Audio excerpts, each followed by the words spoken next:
You are looking at the qualifying round at the 2025 KCO February Point Tournament. Right after the lunch break, Eli Clinklin bowling his fourth game of qualifying. And with that strike you just saw, he now has the front 10. Needs 2 more strikes for a perfect game of 300.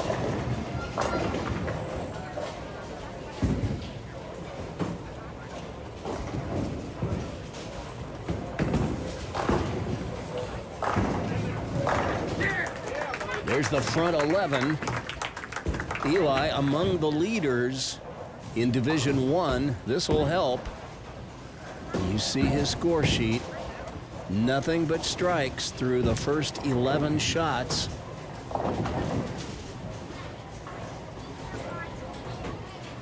He needs just this strike now for a 300.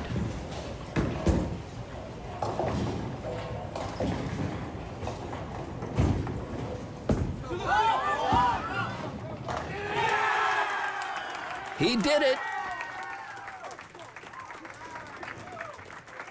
Now he gets congratulations from all his fellow competitors and friends. There's Caden White giving him a hug.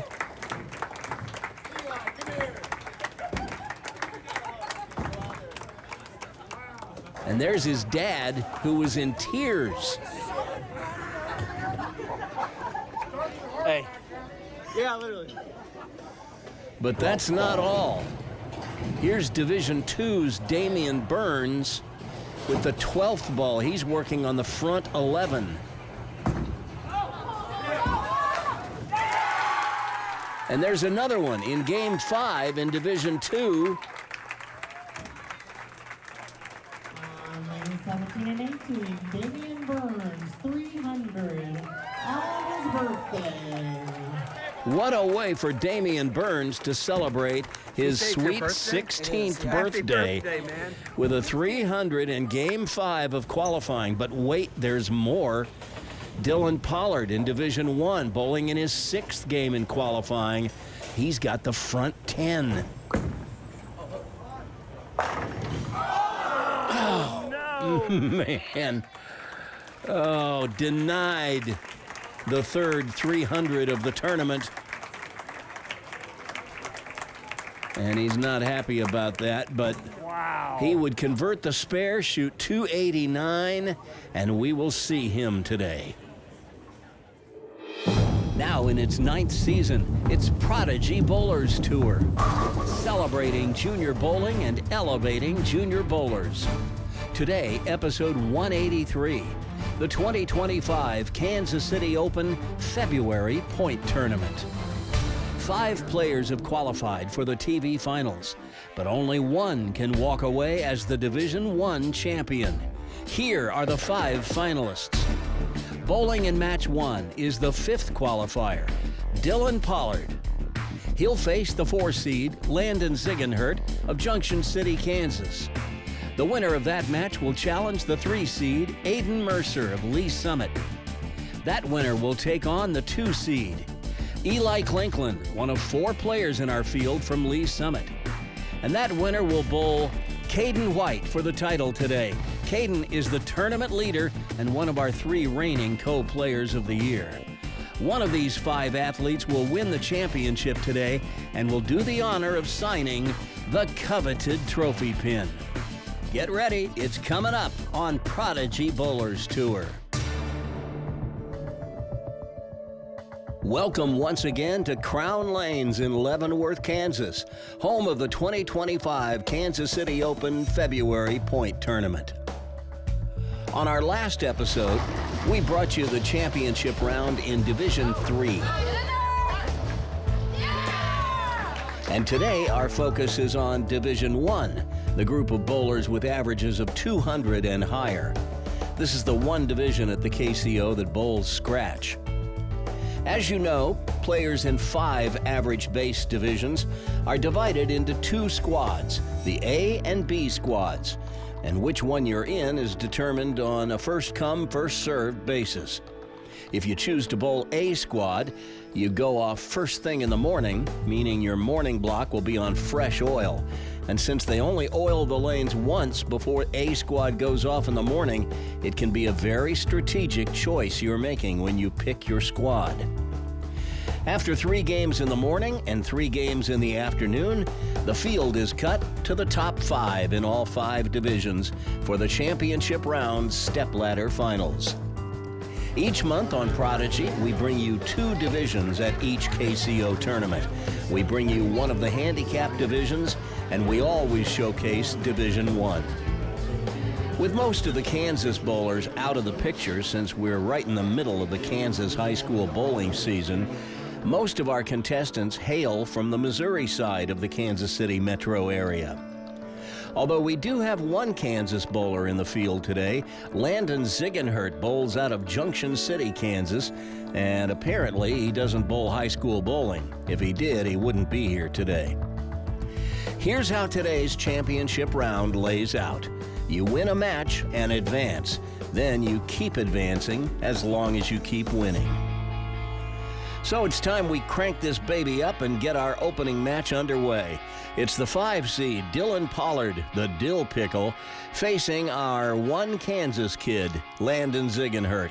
Landon won the Kansas Pepsi tournament a couple of years ago, and he did it with a devastating strike ball.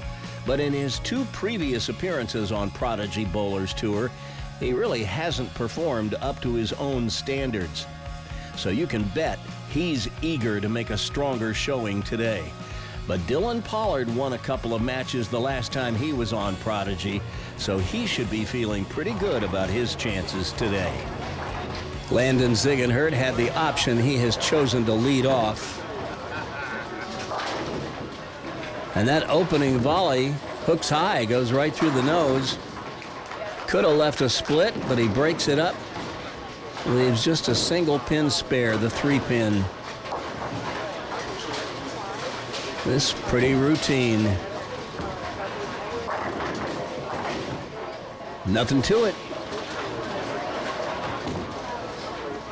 So Landon begins with a mark. And now we get our first look, in the stepladder at least, of Dylan Pollard, who had that 289 in qualifying. That was the last game he bowled prior to this one. Although there's been probably a good half hour or more that has elapsed since then.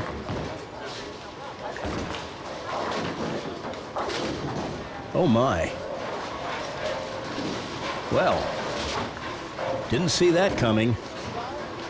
A wild pitch, and he misses the head pin, leaving a variation of the washout, the 1, 2, 8, 10. Here's how you make it. Put the ball on the left side of the head pin. Throw it over into the 10. He's going to go with a backup and misses the head pin again. So an open frame to start for the Dill Pickle. This young man has 3 300 games to his credit. He was hoping for that 4th earlier today. Wasn't to be.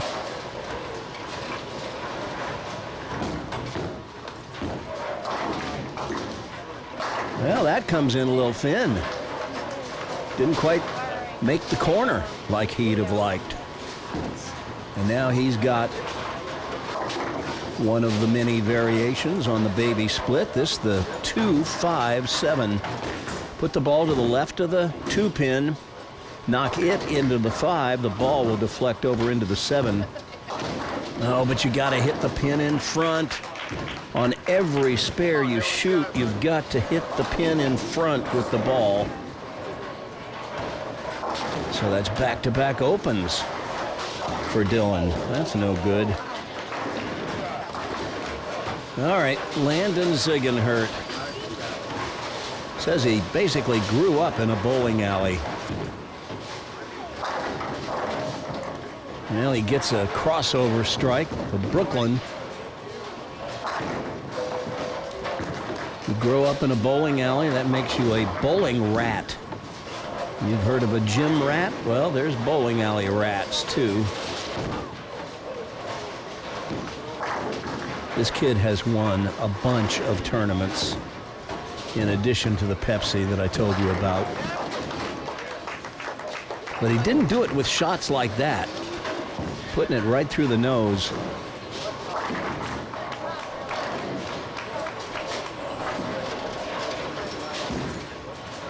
He's got a 300 on his resume and an 813.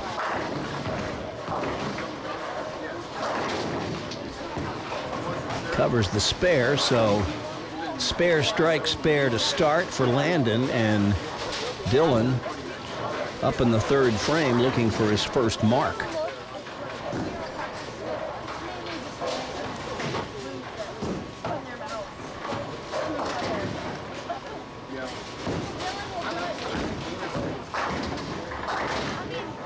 Well, he obviously didn't give that one as much room as he did in the first two frames. He pulled that one a little bit, and it broke just enough to cut through and leave the 4-9 split.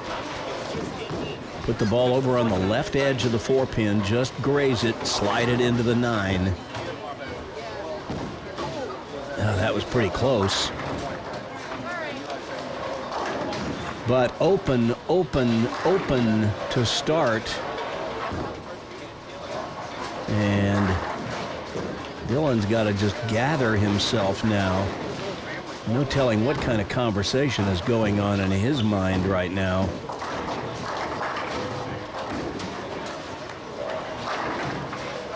Well, that's more like it. At least that was in the pocket. Make a slight adjustment off that hit. And he'll be stringing them once again like he did in that 289 a little while ago. Cross lane for the 10.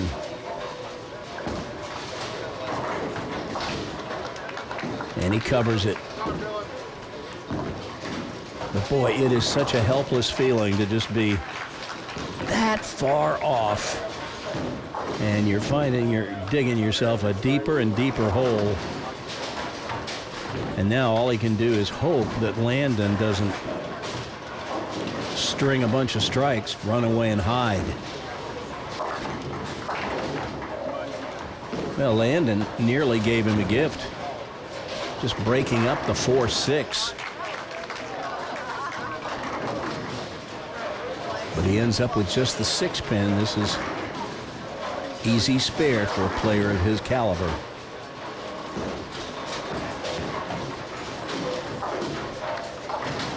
Nothing to it.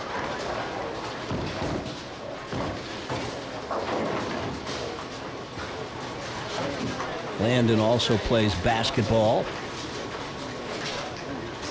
badminton,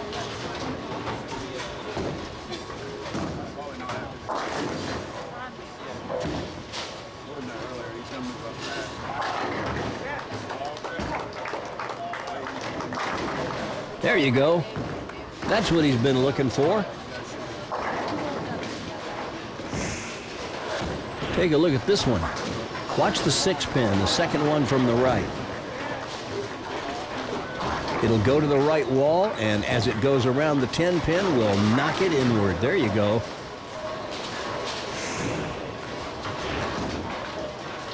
All right, Dylan, it's go time.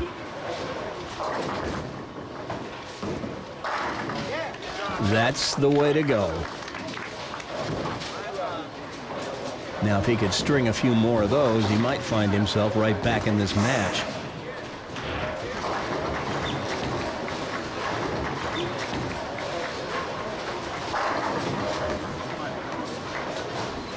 Pretty solid game. First time I saw him bowl, I thought, okay, this kid is going to be around. We're going to watch him grow up on the lanes, and he's going to show us something. And he has so far. He's won several tournaments, but he hasn't seemed to bring his best stuff to the KCO. There's another tournament association here in the Kansas City area, the HOA, Heart of America Youth Classic, and he's won 3 of those. He's won the Pepsi in Missouri, a couple other tournaments.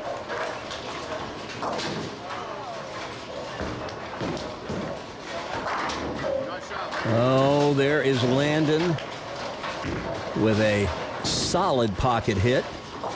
And now he matches the double that Dylan put up.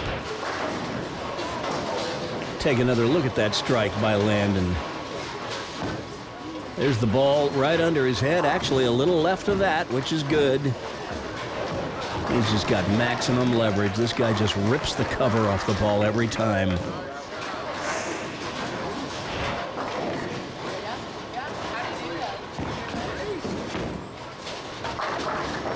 Shreds the rack that time, sending that 5-pin whistling over to the 7.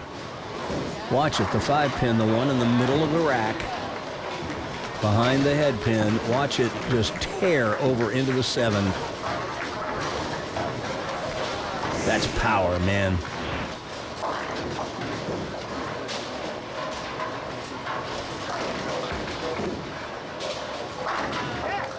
But Dylan says, I got a few strikes of my own here. He's shaking his head, though, like, I don't know how many more I've got. He used up 10 of them in the last game he bowled. But I have a feeling he's got more if he'll just dig deep.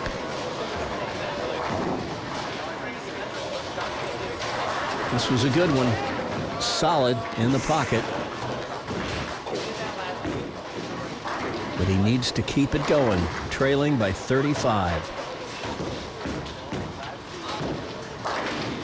Oh, no. Well, that couldn't have been all that high. It looked pretty good. Just broke just a pinch too much at the end. But now the 4-9 rears its ugly head once again, and we know what he's got to do. But that is way too much on the 4-pin, and that's going to be his 4th open in 8 frames. And I'm sure Dylan would be the first to tell you that is not a recipe for success. Meanwhile, Landon with a double up. He can run away and hide. Look at that. He shreds the rack again with another ripper. Well, this is more like what I saw when I watched him win the Kansas Pepsi a couple of years ago. He just makes it look so effortless.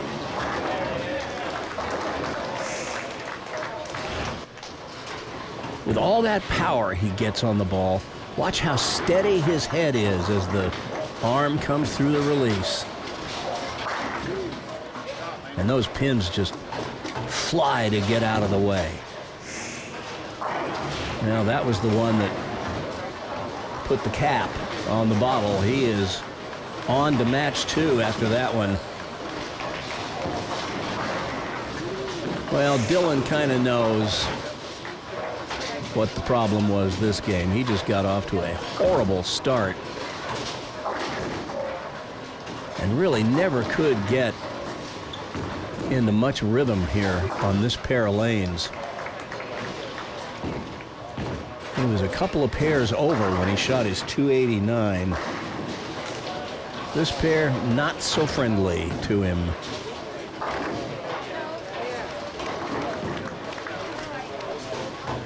And he's just going through the motions to get this game over with so he can throw his equipment in the car and head home. Honestly, anytime you make the stepladder finals, it's a successful day, but you always want to try to run the ladder, get as high up as you can. There's a good shot. When you go out and really you kind of beat yourself, that's what he's going to feel like he did today. With that start he got off to in this match. Over the fourth arrow, out to about 10. That's 10 back. All right, see another one here.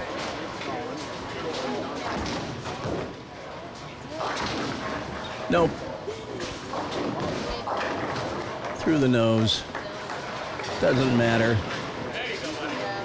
Cover it up for 170. Put the ball right between them. Okay, 169 it is.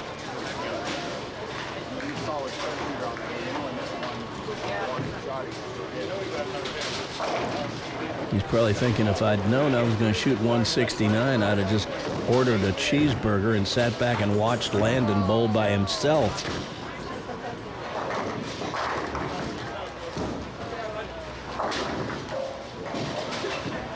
Well, Landon goes through the nose with that one, but he too just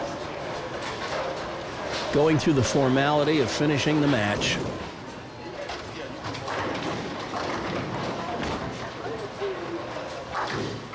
And he's wide with his spare attempt, so he's going to end up with a 223. Not a bad game, especially a 223 with an open in the 10th. And it is more than enough to send Dylan Pollard home. But it's Landon Ziegenhurt who will meet Aiden Mercer next.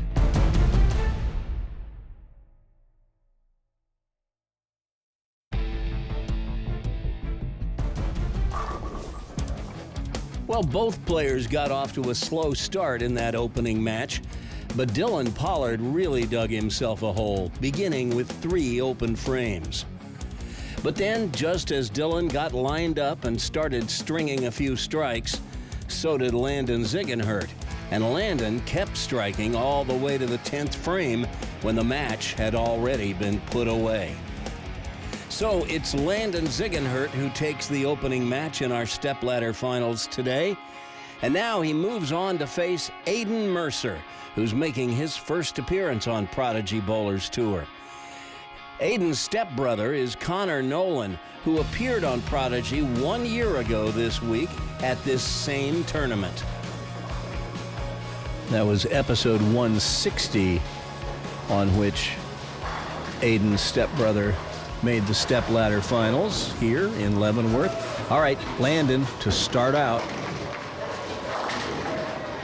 And that was just a little bit high. He leaves the 4-pin. Landon should have a good idea by now how to play this pair of lanes. Coming off a 223.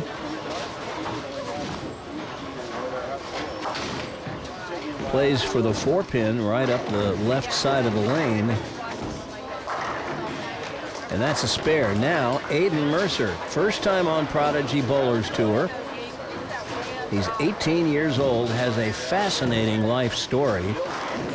He was born here in the U.S., but he was raised in Brazil and is fluent in Portuguese.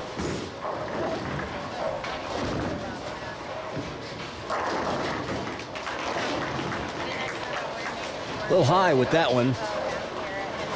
Could be nerves. First time these kids bowl on Prodigy. It's not quite like bowling on network television, but you got that camera staring right at you. You know there's going to be a lot of people watching. And you don't want to start like that with an open.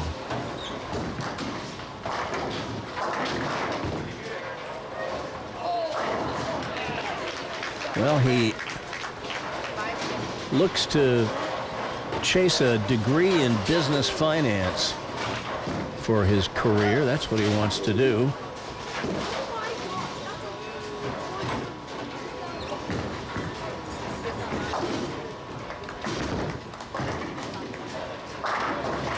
Tell you what, Whatever nerves he might have felt in the first frame are gone now. He was like, I can do better than I did there in the opening frame. And boy, you can't do much better than this. Over about 17 at the arrows, out to about 8. And see you later, pins.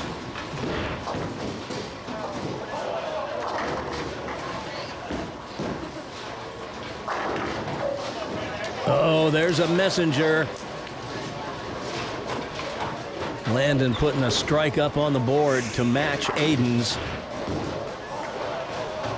Watch the head pin, the one in front. He will send that thing to the left wall, and it will come screaming back across the pin deck and wipes out the 10.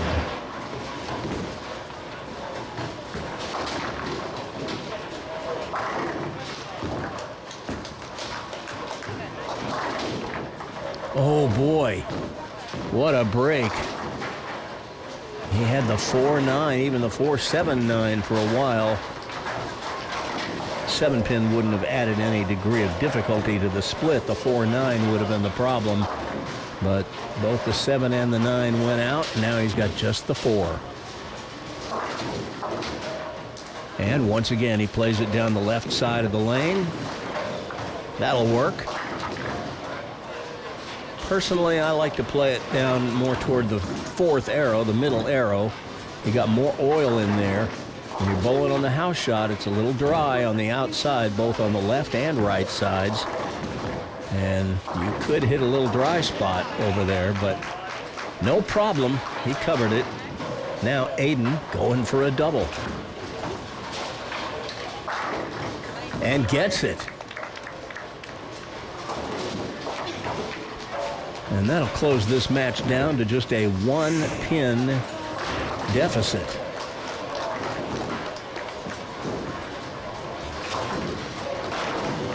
That's a 4-step approach. Swings it out to about 11 or 12. So he's playing a pretty tight line. Not a lot of hook.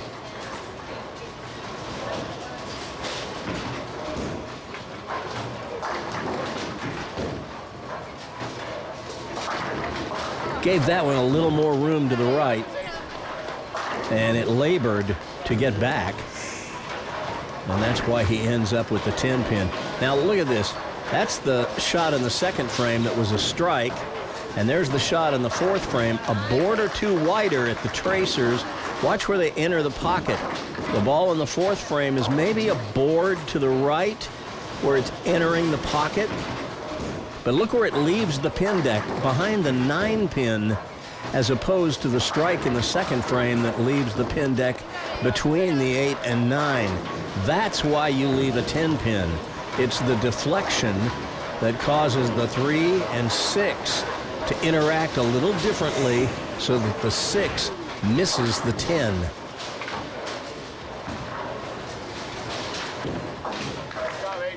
But if you're going to leave 10 pins, and believe me, if you're a right-hander in bowling, you're going to leave 10 pins. You better know how to make it. And obviously, Aiden does.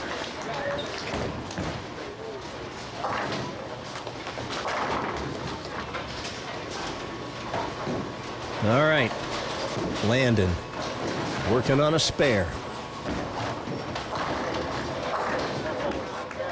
Almost had another 4-9, but once again, gets the 9 to go late. And now, a very routine spare. He's already made a couple of them. But those were left on the left lane. This one on the right. But the result, exactly the same, another spare.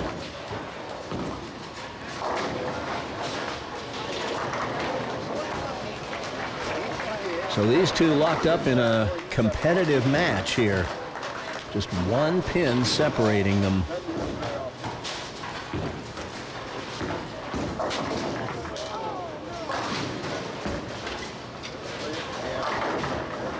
Oh man, how did the 5-pin miss the 7? That had Ripper written all over it. But instead, it's just a swishing 7.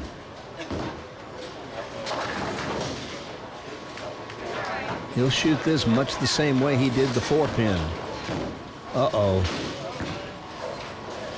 Well, I think that's the problem, playing it down the left side of the lane, but he's obviously used to shooting it that way, so he must have had lots of success with that method, but it's an open frame, and now he's allowed Aiden Mercer to grow his lead.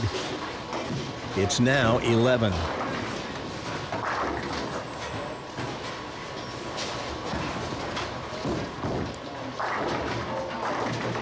But Aiden is going to deal with a 10-pin of his own.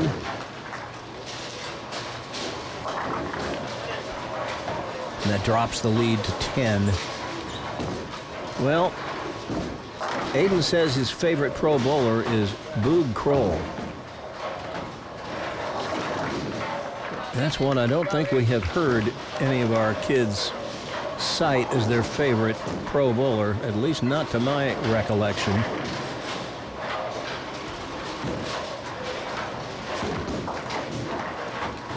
This young man also plays basketball. So a good all-around athlete.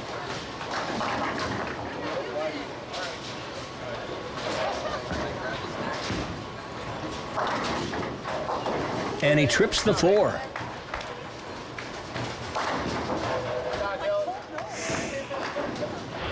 Watch the 2-pin, the third one from the left. It'll go to the left wall, and it looks like it's going to miss the 4, but it just sneaks up behind it, gets it with its neck. Whatever it takes. Well, Landon gave that one plenty of hand, maybe just a little too much. It hooks sharply at the back end and cuts through the nose, leaving the 3-6. Got to be careful with this one. You can chop it pretty easily. But he takes care of it without an issue.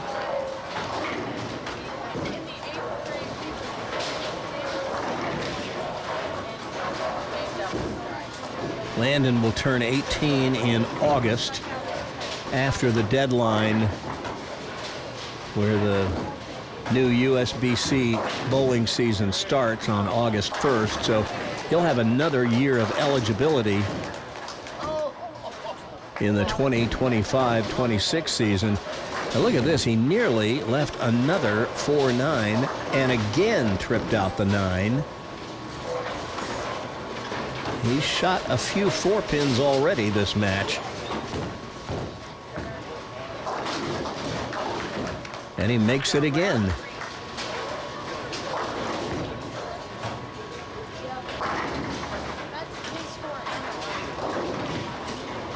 But now Aiden with an opportunity to create a little distance between himself and his competitor. Sitting on an 11-pin lead right now, but he's got a strike up in the 6th, a strike here in the 7th, and he can extend his lead to 21.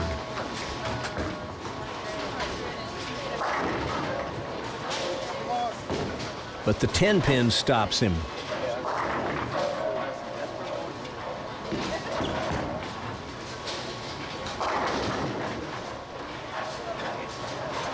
And you see he moves to the extreme left side of the lane. Will go cross lane at the 10. That's how it's done.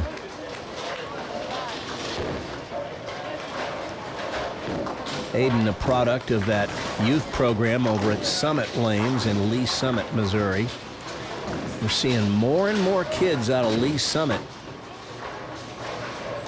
make the show here on Prodigy Bowlers Tour. Of course, this month it's a little skewed because the Kansas kids are out for high school bowling this month.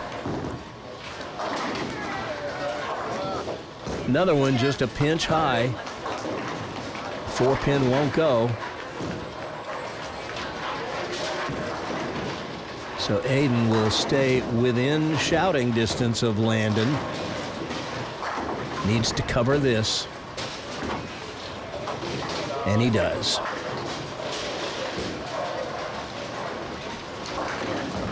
Well, Landon's job here is to throw a strike in the 8th and 9th. That would even the match, with Aiden getting up in the 9th.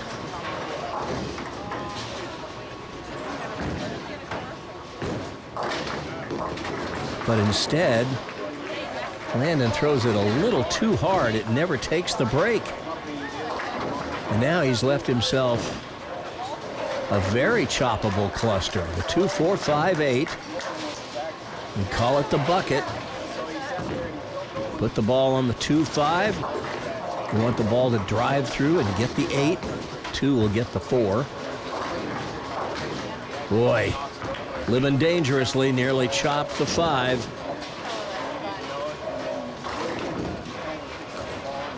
And he has gone to the ball return on the next pair over. He is changing balls as we see a replay of him narrowly averting a chop on that spare.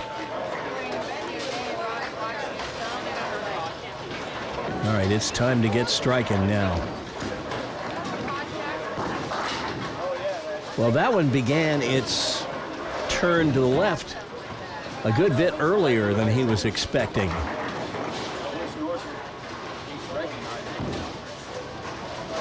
So the 6-pin remains.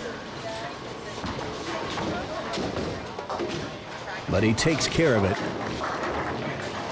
The players to our right, you just saw one of them bring a bowling ball in to put it on the rack over there. The players bowling in the periphery to our right, that's Division II. And we'll recap their stepladder finals when we get to the end of our show today, after we visit with our winner.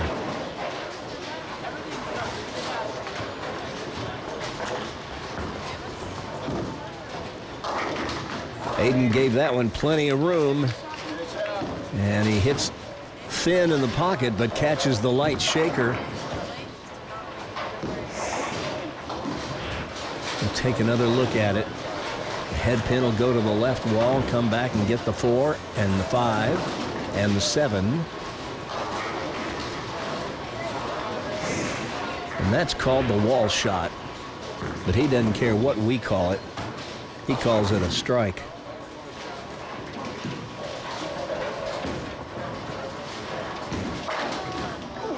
Oh, man.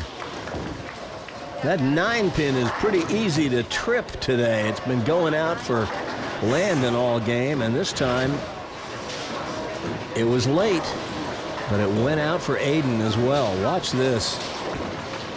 This has Stone 9 written all over it. But the 9 finally goes out. Well, he can win it on this ball. And I believe that will do the job. So Aiden Mercer takes match 2.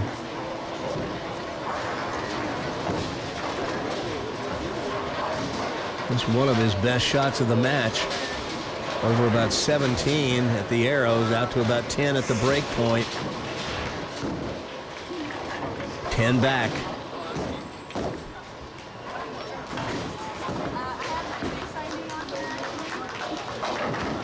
That's a 216. The most Landon can get is 191. So Landon will have to settle for 4th place today.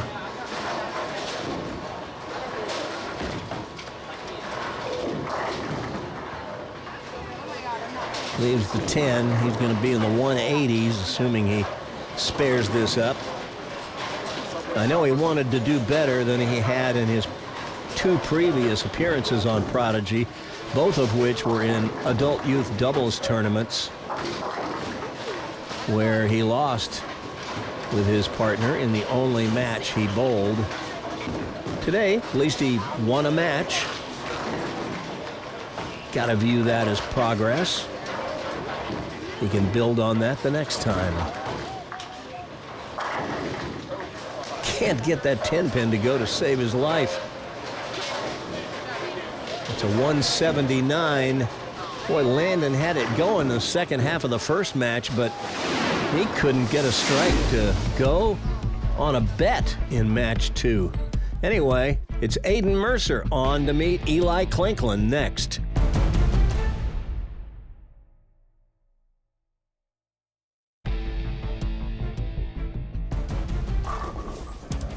After the way Landon Ziegenhurt was stringing strikes at the end of match 1, if you had predicted that he would go through match 2 with just 1 strike, I'd have said you were crazy.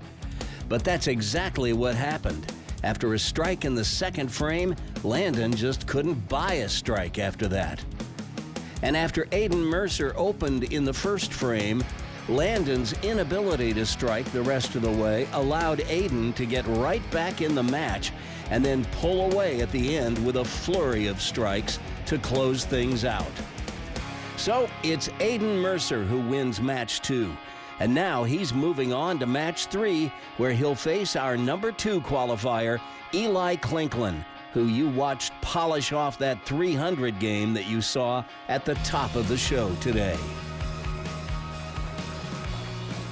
Eli being the higher qualifier between the 2 players, he had the choice of starting lanes and has elected to let Aiden start the match, which means Eli will finish on the left lane.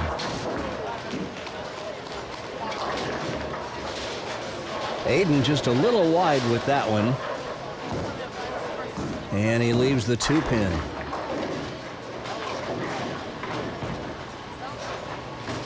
Bowled a solid game in his debut. A little shaky in the first frame, but he gathered himself quickly. And covers the spare. So it's a mark in the first frame for Aiden Mercer, and now Eli Clinklin. Hard to believe, but this kid has yet to win a tournament. He is due. He's been bowling since the age of 4. He's got a 300 and an 812. Maybe just a little tentative on the first ball of the match, trying to avoid disaster. Leaves the bucket. This can certainly be missed, so you want to give it your full attention. Put the ball right there on the 2-5. Let the ball drive through, get the 8. The 2 will get the 4-pin. Pretty simple adjustment off your strike position.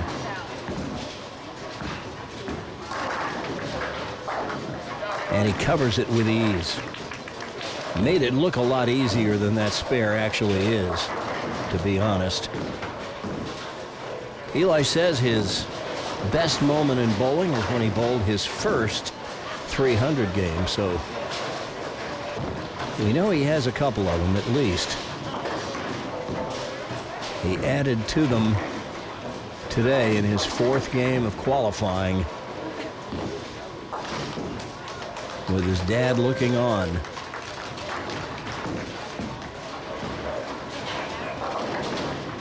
Oh my. Well, it looked to me like he let up on the speed on that one a little bit. But now he's got a problem. The 6-7 can be made, but it's about a 10-to-1 shot for the pros. Oh, he goes with the backup. Oh, and that was close, man. Oh my, that was close. He gave it a run. Look at this. How much did he miss it by? What, maybe a 1/4 inch? 3/8 of an inch? Not much. That's 60 feet away from the foul line. That's a pretty good try.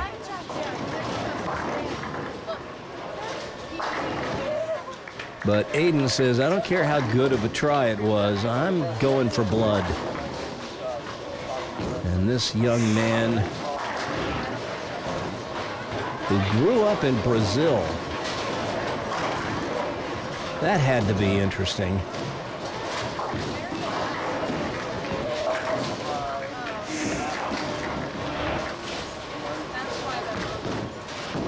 And now he's got a strike working and can extend his lead to 24 with another strike here in the third. Oh my, he hit his ankle. And I'll tell you what, that is painful when you do that. If you hit that bone on the inside of your ankle with the bowling ball. I think he's rubbing it right now. That really smarts when you do that. And it's kind of a slap to your ego, too, when you drop one in the channel in front of everybody you know is watching. But the job here is to recover, clean it up, get a spare.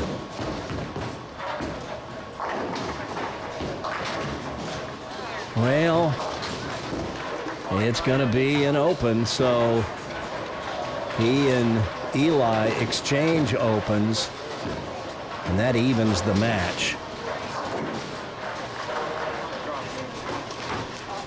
So Eli gets a reprieve.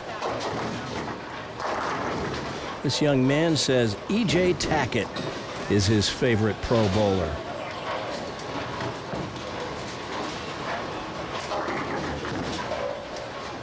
He's smooth. I will give him that. He is really smooth. And he's a tall player, so it's critical that he get low at the foul line with a deep knee bend.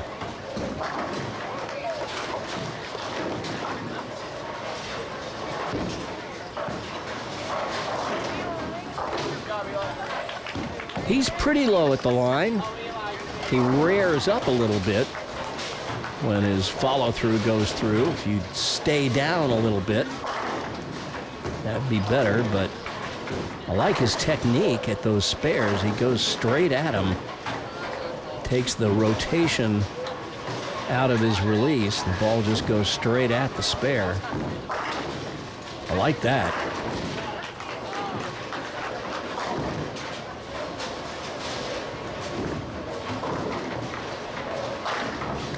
Boom, chaka-laka-laka.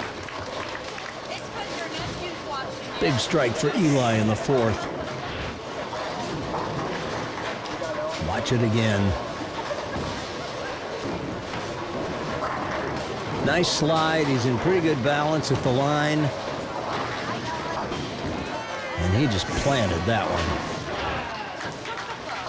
one. All right, Aiden. Pulled it. Oh, man. Pretty good break. Go from a 7 count to a 9 count. Didn't really matter because he wasn't on a spare, but certainly makes the spare a little easier.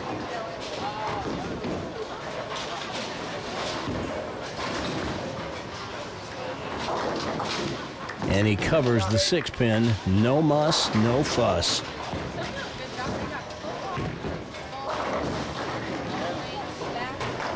Well, this young man says he likes to hang out with his stepbrother, Connor Nolan.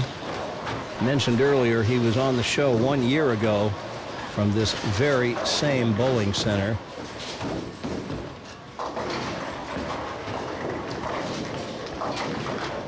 Oh dear, another one through the nose. It may be time to move left, Mr. Mercer. Another 6-pin. I would expect him to take care of this with ease again. Oh my. But no, he pulls it. And what happened there? He does have this one odd mannerism. Look at the top of the swing. His forearm is almost perpendicular to the angle he wants his arm going. See, it's in perfect position coming through. I don't know what that bend in his arm in the backswing is all about. I'd like to see his forearm in line with the swing plane the whole way. It might correct some of those errant shots.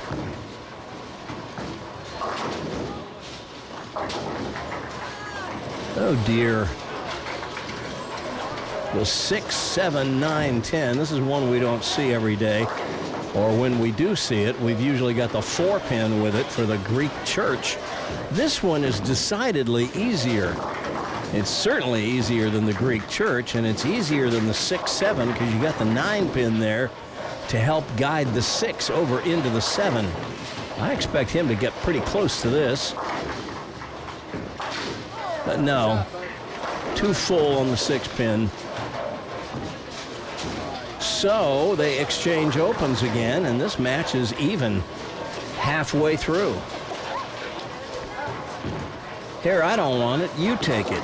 No, you take it. I don't want it either. Come on, guys. Somebody's got to take control here.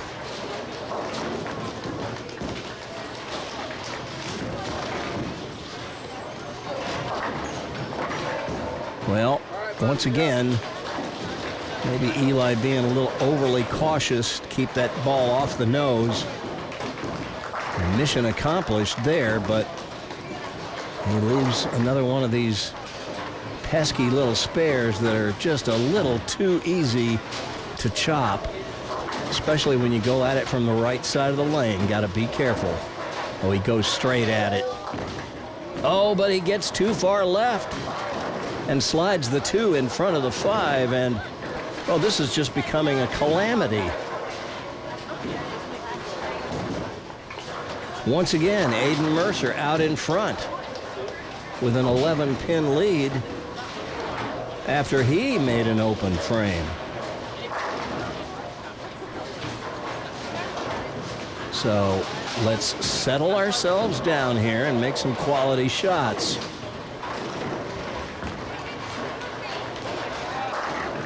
That's a quality shot. Like that one. He even gives himself a little round of applause.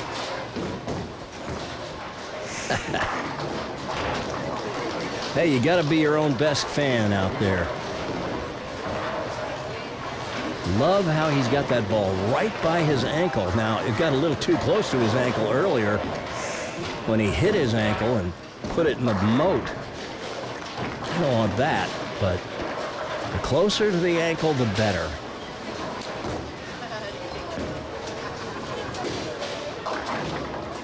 Boy, he almost had another split. I don't know what's happened to these lanes, but they're not giving up many strikes.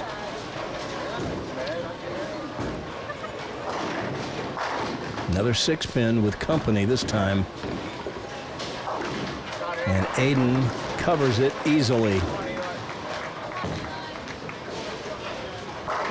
But we're getting down to the end of the match, and somebody is going to have to take control.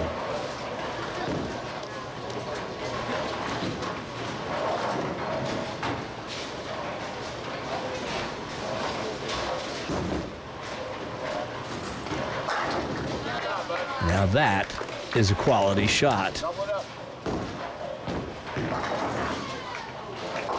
The question is, can Eli duplicate it? If he can, he'll cut Aiden's lead to just 1 pin. Eli in perfect position at the release. And that's just as good as it gets right there.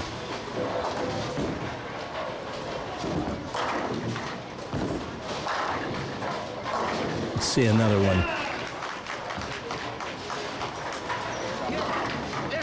That one didn't make the corner quite as much as the other one did, but he catches the wall shot. And you know what? It ain't how, it's how many. Watch this. The ball will labor to get back to the pocket, and it kind of quit. Hits in that light pocket, but sends the head pin to the left wall, and he gets it to come back and take out the 4, 5, and 7, and We have a 1-pin match with Aiden up in the 8th. Oh! Man. The dreaded stone 9. With a conversion, we will be all knotted up heading into the 9th and 10th. There you go. Well, this is what makes match play so interesting to me. It's not how high or how low the score is. It's who can get one more pin than the other guy. And it always seems to come down to the 9th and 10th frame, who can perform in the clutch. He gave that one a little extra loft to keep it on line. Watch this one. This one's going to get a little airborne. That will make it skid a little further down the lane before it gets into its roll. And that was ideal. Okay.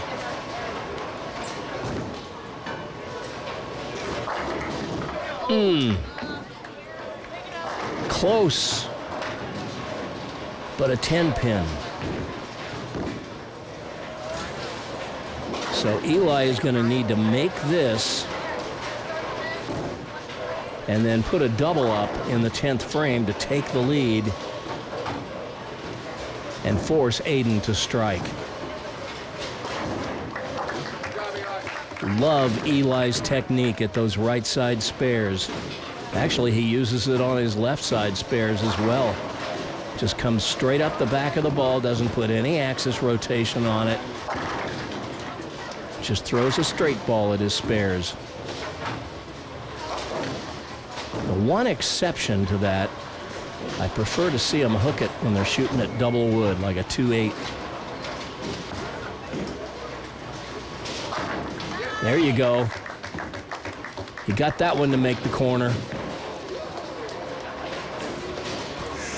And now he could really use another one here in the 11th. Watch this. He comes straight up the back of the ball. Now he doesn't resist letting his hand turn it a little bit, but he doesn't go around the side of it. When I talk about staying behind the ball and whatnot, I'm talking about exactly what Eli is doing. He doesn't go around the side of the ball. He comes up the back of it, but his hand will rotate slightly. Rotated a little too much that time and got it to skid a little farther, so it didn't finish. So he will spare this for 172.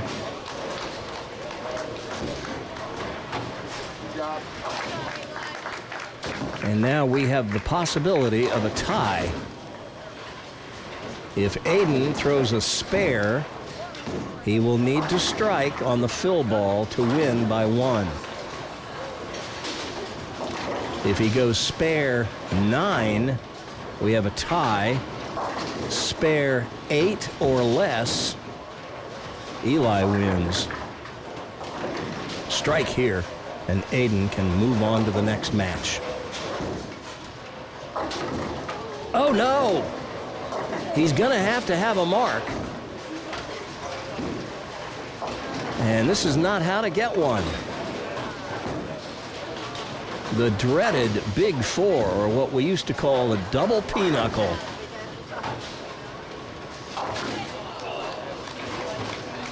Just throw hard at 2 of them and hope something bounces out. Well, that is an unfortunate end to the match, and Eli Clinklin takes match 3, and now he's going to be bowling for the championship against his good friend and our tournament leader, Caden White. And we'll have that match for you right after this.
Before we get out to the lanes for the championship match, here's how the rest of the Division I field fared in qualifying. It was a small field of just 12 players this month, as all the Kansas kids who bowl on a Kansas high school bowling team are prohibited by rule in Kansas high school bowling from participating in any tournaments during the high school bowling season. Of course, you know who finished in the top 5 today. Here's how the rest of the Division I competitors performed in qualifying. There's Caleb Conroe, who you saw in November. He finished as our alternate in 6th place. There's Caden Ball, who will be defending his title at the March Adult Youth Doubles Tournament next month in Belton. There are 2 of our winners this season, Andrew Coleman, who won in Gladstone back in October, and Cooper Farmer, who won the September tournament in Olathe. And there's Landon Stoddard, who's still working a few things out. He recently switched from bowling one-handed to two-handed. And I gotta say, that is a courageous move for a player who's had the success he has enjoyed. But I think it's gonna pay off for him in the long run. And it won't surprise me one bit if things start clicking for him and Landon is right back in contention again soon. It took an average of 215.8 to make the stepladder finals today in Division I. And while we had a couple of 300s bowled during qualifying today, one in Division I by Eli Clinklin, one in Division II by Damian Burns, plus that 289 that was rolled by Dylan Pollard, scoring in the Division I stepladder thus far has been kind of a mixed bag of moderately high scores and a lot of scores that, well, frankly, might come up short in a lot of matches we see on Prodigy.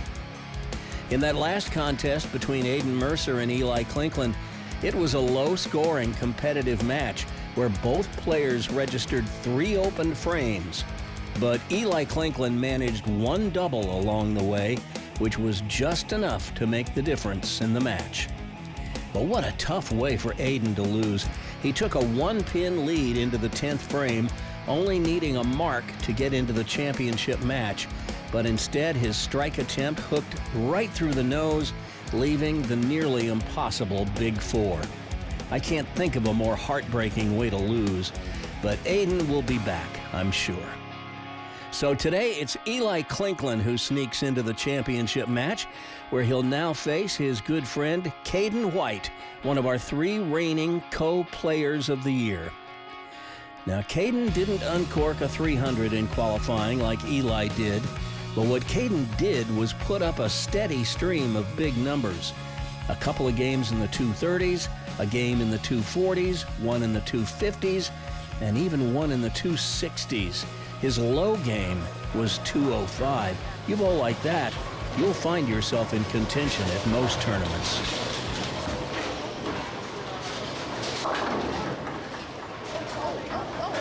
Caden had the option, and he told Eli, you may have the opening toss in this match.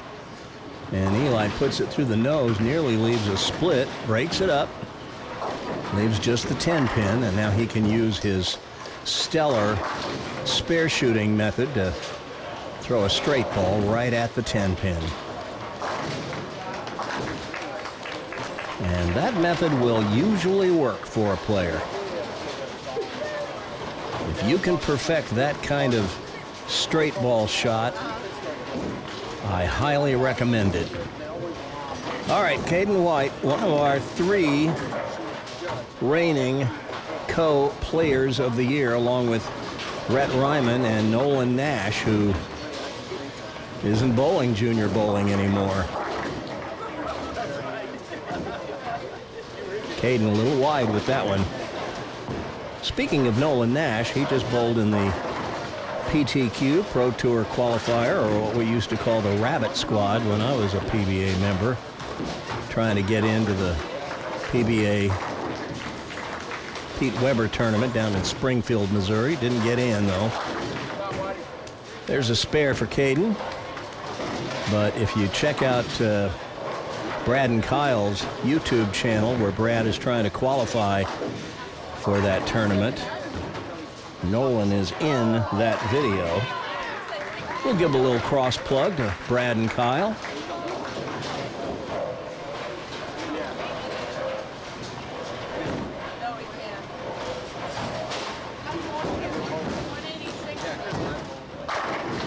There you go. Solid one. Caden certainly knows how to throw those. These two are good friends, both from Lee Summit. In fact, our top 3 players, all from Lee Summit. I've mentioned before, Lee Summit is becoming quite a hotbed for quality players, junior bowlers. And look at Eli. I'll show you how to strike.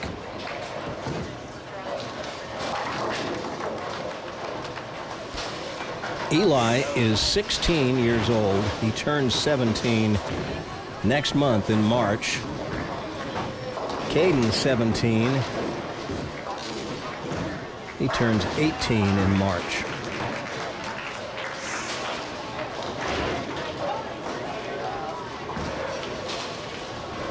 They both turn a year older in March, and both can turn heads with their games. There you go. There's a double for Eli, and he'll just let Caden know he's not going anywhere. Boy, that was over about 23 at the arrows. It didn't get out anywhere near 10 at the break point. I didn't quite catch where it went, but all right. Caden not playing that deep on the lane.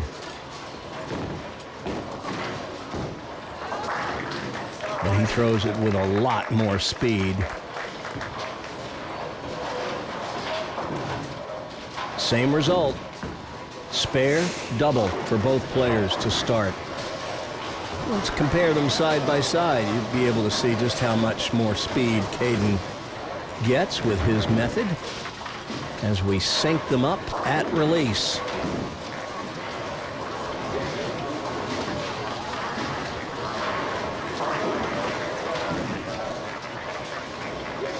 Different ways to skin a cat. Although, as a disclaimer, we do not recommend skinning cats. Just saying. I don't want PETA breathing down my neck. I love pets.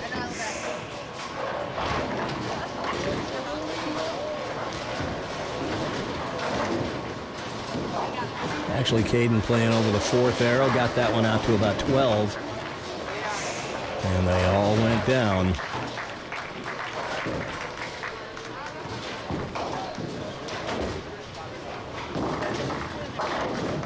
Oh boy, Eli got that one just a little bit wider. So it found the dry a little sooner on the lane. So it started hooking a little earlier. He didn't miss by much, though. Leaves the 4.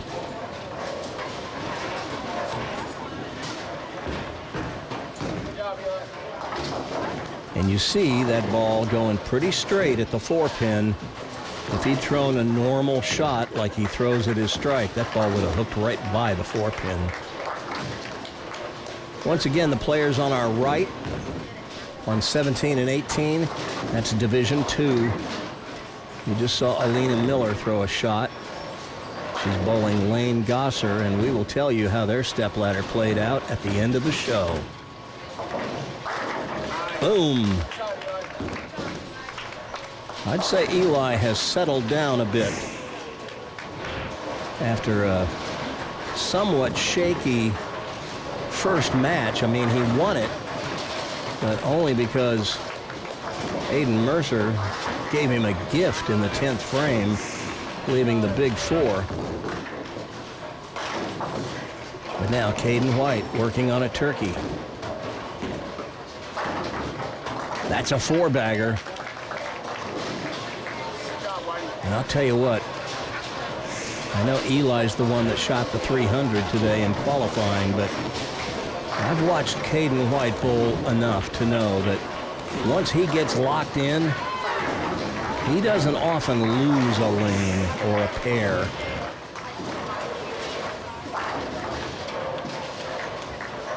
And he looks pretty locked in to me.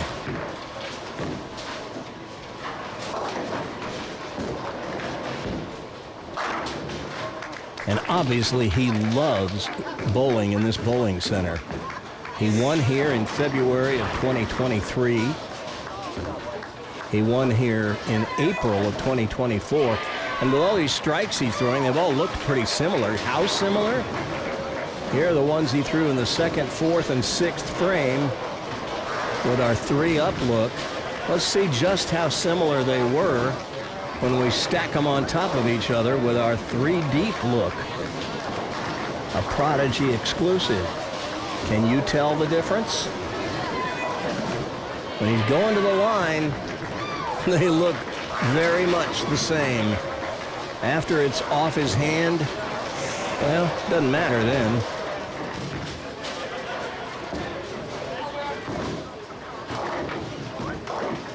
Well, Eli, don't let up. I know he's got a 5-bagger, but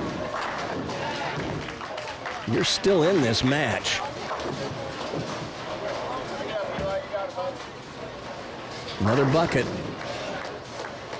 Every time it's been left, it's been made today, so let's keep that string going. Put the ball right on the 2 and 5.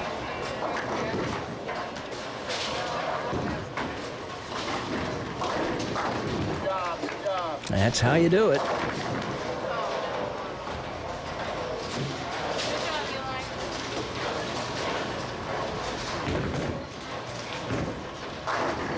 Eli trailing by 31, but in a high-scoring match, if Caden misses striking on one frame and Eli strikes in a row, he can catch up 21 pins off just one failed strike attempt.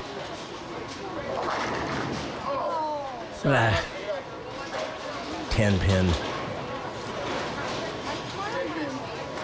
Well, he just didn't quite get it all at the bottom of the swing that time. He just kind of missed it at the bottom.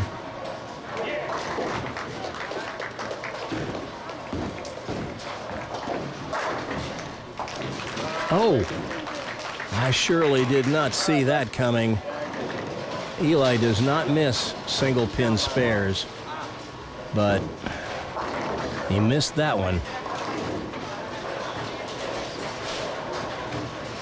And now he's got a problem. Caden with a 43-pin advantage. Working on a 5-bagger. Eli's going to have to hope that Caden has an out-of-body experience.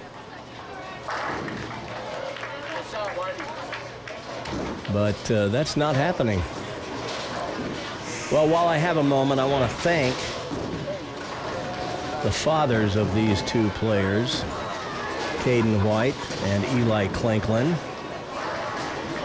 both of whom came to my rescue on this day. My trusty assistant and the director of research for Prodigy was out from this tournament, and I wish him a speedy recovery, but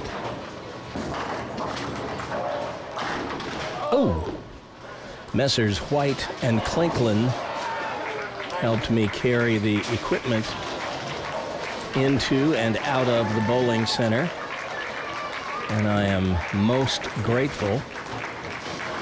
And I told them getting their two sons to meet in the championship match was a pretty sneaky way to get both of them to stay to the very end to help me carry everything back out to the car at the end of the tournament. Well, the situation is this. If Eli Clinklin strikes out, he'll shoot 227. That would mean that Caden White would need one mark in either the 9th or 10th to win the title.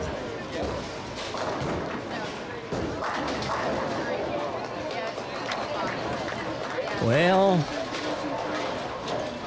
Eli really needed that strike to have much of any chance at all. What little chance he still had.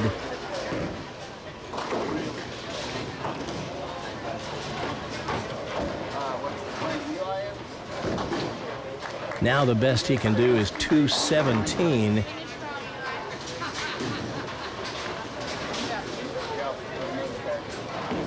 I think this one is just about done. We're just waiting for the fat lady to come in and start singing.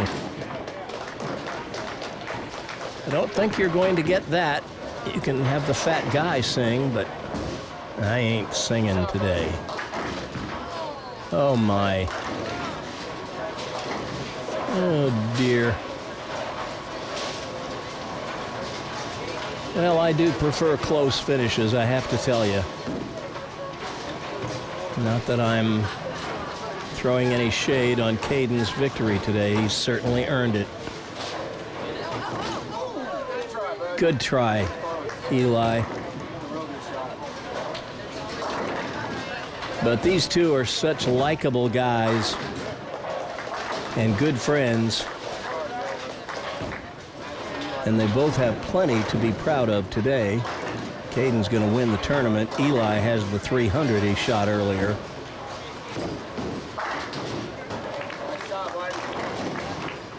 Well, I told you, once he gets lined up on a pair of lanes, he doesn't usually lose it.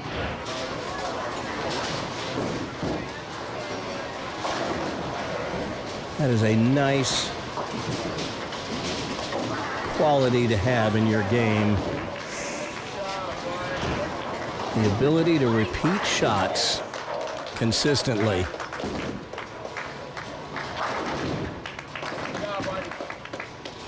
Ho-hum, another strike. That puts him in the 250s.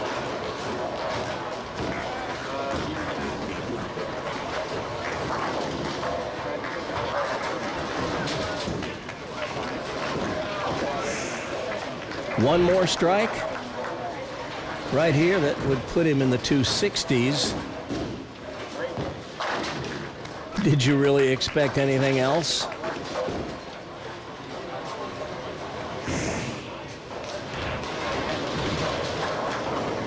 See it again. Over the fourth arrow, out to about 12.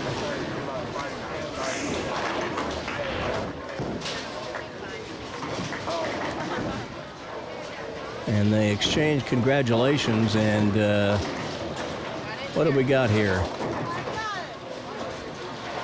Well, they're going to show us a little synchronized bowling. We couldn't get bowling in the Olympics, so we're going to go for synchronized bowling.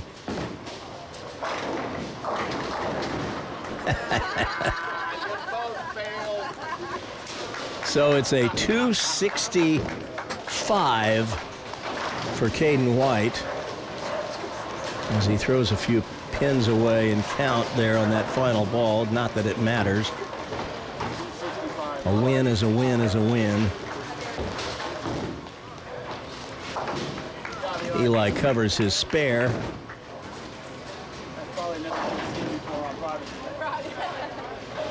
And now he can shoot 184 with a strike on the fill ball. Big loft. There you go. 265 to 184. And it's Caden White who has won with 9 strikes, and here they are, one by one. All 9 of his strikes in this game. And there wasn't a light shaker or a wall shot or a crossover or a nosedive. Every one of them was solid in the hole. Look at this.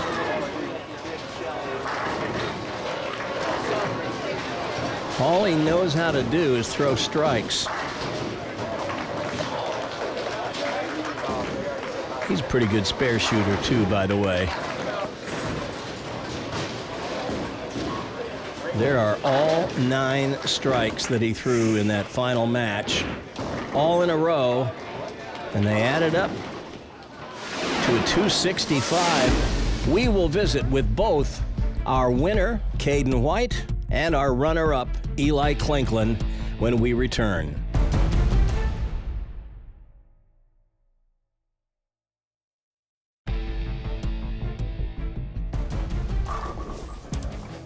It's never fun to get beat.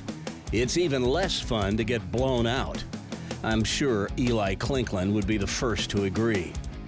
But in his defense, I have to say, that was one of the best bowled 184 games I've seen in a while, or at least it was for the first half of the match. By the time Eli registered a couple of opens, the outcome of the match already seemed pretty much decided. And I understand how it's easy to lose focus when you've already convinced yourself that you've lost the match. Still, Eli kept firing and threw some good shots down the stretch, even if they weren't rewarded. Not that it would have made any difference. Anyway, at least Eli has the memory of bowling his 300 today. That's pretty cool, and nobody can take it away from him. In the championship match, Caden threw 9 strikes, and as you saw in that little montage before the break, every one of them was solid in the pocket, 10 in the pit. He threw 9 of them in that game, so I guess that's 90 in the pit. Anyway, Caden White emphatically takes the crown at Crown Lanes again. This is getting to be a habit. 2 years ago, Caden won this tournament. That was the one that I missed when I was in my car accident. Then last year, he won here again back in April. Heck, I have a feeling Caden wouldn't mind if all the KCOs were held here at Crown Lanes. It's time to visit with him and the young man he beat, Eli Clinklin. Caden White has finally returned to the winner's circle, and guess what? It's at the same house he always wins in, Crown Lanes. I think the last time you won here, I told you, if you keep winning here, they're going to paint you green and plant you in the front yard next to Rex the dinosaur. That's exactly what you said. And by the way, 265 to 180, whatever it was, is that any way to treat your friend, Eli? He didn't have to do that. He didn't have to do that. You bowled 300 today. Yeah. So it's not like the day was a total loss. No, I'm pretty happy. Pretty happy about I it. guess so. You should be. Congratulations. Thank you. But here's the guy that takes home the roses. And it's been a while since you've been to the winner's circle. It has. What's been going on? Were you just slacking? Yeah, just slacking, honestly. I know that's not true. Well, the KCO, I haven't really showed up and bowled my best recently. But I was able to put together some good scores today and get it done. Well, you brought it when you needed it, and you know what this means. It's time for you to put your name, and for the first time this season, Yep. on the coveted trophy pin. And it also means that we will see you at the Prodigy Tournament of Champions in June. February 2nd. February 2nd, Groundhog Day. The groundhog stuck his head out of his hidey hole and saw Caden White win another KCO. And I think that means winter is over. So thanks for that. Caden White, congratulations. Thank you. Eli Clinklin, you didn't win, but a 300, so congratulations are in order to you too. And here are our top 2 finishers at the February KCO in Division 1. As I mentioned during the show today, the players in the periphery to our right were the Division 2 finalists. And here's how their stepladder played out. In the opening match, the number 5 qualifier, Ethan Duffman Road, defeated the number 4 qualifier, Joe Anderson, 266 to 171. Then in match 2, the number 3 qualifier, Alina Miller, the granddaughter of KCO chairman Lee Miller, defeated Ethan Duffman Road 214 to 197. Then in match 3, Alina met the 2 seed, Damian Burns, who you saw polish off a 300 in qualifying earlier on his birthday today. But Alina put an end to Damian's day at the lanes, winning 221 to 187. But in the end, it was the tournament leader, Lane Gosser, who took the big prize from Alina Miller, winning the championship match 284 to 166. So congratulations to our Division II champion today, Lane Gosser. On our last episode of Prodigy Bowlers Tour, you saw the Division III championship round, where Curtis Malum took top honors. And we told you about how Zion Dawson took top honors in Division IV and how the title in Division V went to Phoenix Kearns. So congratulations to all 5 of our winners at the 2025 Kansas City Open February Point Tournament. Phoenix Kearns in Division V, Zion Dawson in Division IV, Curtis Malum in Division III, Lane Gosser in Division II, and of course, as you saw on today's show, Caden White in Division I. In March, the Kansas kids will be through with high school bowling for the season, so we should have them back in the fold at the KCO. So to give them a little added incentive to get back into bowling with us, there are 2 KCO tournaments in March. One on March 9th at Royal Crest Lanes in Lawrence, and then on March 22nd and 23rd, our second and final adult youth doubles tournament of the season.